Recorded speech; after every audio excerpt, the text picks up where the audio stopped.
इसलिए कहा गया है कि सुनी सुनाई बातों पे कभी ध्यान न दें जब तक सच अपनी आंखों से न देख ले। एक व्यापारी होता है, वो अपना गुलाम 500 रुपए में बेच रहा होता है।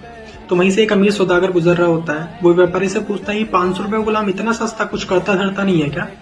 तो व्यापारी बोलता है, नहीं मालिक, सारे काम करता है, बहुत मेहनती है, लेकिन इसकी एक दिक्कत ये है कि ये चुगली कर देता है। तो सौदागर सोचता है कि मेरे घर में तो मैं और मेरी बीवी रहते हैं, तो क्या ही चुगली करेगा, और वो 500 रुपए में गुलाम खरीद लेता है। अब सब कुछ सही चल रहा होता है। कुछ टाइम बाद गुलाम के दिमाग में खुरापाती आइडिया आता है।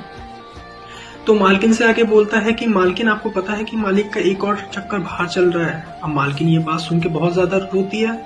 तो जो गुलाम होता है वो बोलता है कि मालकिन आप रोइए मत, मेरे पास एक उपाय है। मैं एक बाबा को जानता हूँ जो सब सही कर देंगे, लेकिन आपको करना क्या है कि मालिक की दाढ़ी में से 2-3 बाल काट के मेरे को दे देने हैं। अब मालकिन बोलती है, ठीक है।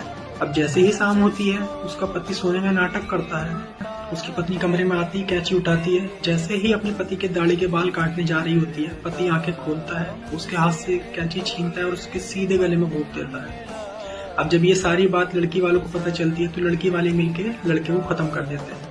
अब जब ये सारी बात जो है दोनों परिवारों को पता चलती है, तो दोनों ही परिवार तहस नहस हो जाते हैं।